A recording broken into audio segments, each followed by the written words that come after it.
And this is the reason why we're expected to see that. A cold front right now it's sitting over central Nebraska. You see 40s behind the front. That's a taste of what we'll see tomorrow. But for now, we're on the warm side of things. 61 in Lincoln, 59 in Beatrice, 59 in Hastings, 60 in Kearney, 60 in Columbus, and 61 degrees in Omaha.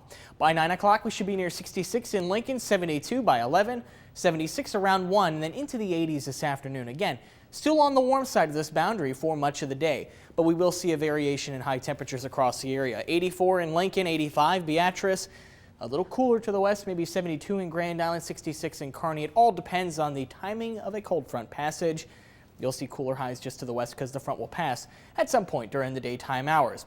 During the evening hours, that front is going to be a trigger point for some thunderstorm development, and the Storm Prediction Center has placed southeast Nebraska, including Lincoln, Seward, York, down towards Hebron and Red Cloud, under a level 2 out of 5 risk for severe weather. Large hail will be possible with some of the initial development, and then as things progress, we should see a transition more to a damaging straight line wind threat, but both are possible, especially in this yellow shaded area.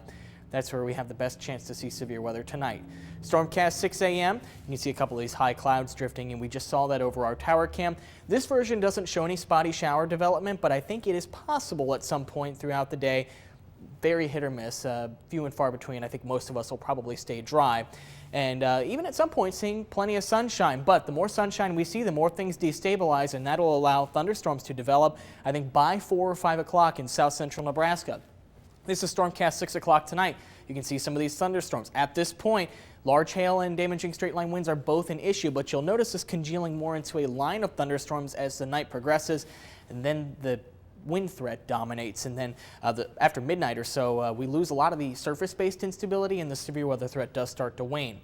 If you get caught under one of these thunderstorms tonight, you could pick up a lot of rain. Some not so much, but other luckier locations maybe over an inch, and realistically this axis of heavy precipitation could shift west, it could shift south, it could shift north, but if you get caught under these thunderstorms, you could likely pick up quite a bit of precipitation. Even tomorrow we could see some more showers that could bring some accumulation. So hopefully you can get a lot of precipitation in the coming days because we sure need it. The thing about tomorrow, though, is it's a lot cooler. It's a cold front after all, right? 44 degrees the high on Saturday, and I hate to mention it, but I have to. There is a chance to see a couple of flakes mixing in. Probably not anything significant, but it'll be something we're watching. Drying out on Sunday, 62 degrees, back into the 70s on Monday, and maybe 80 by Tuesday.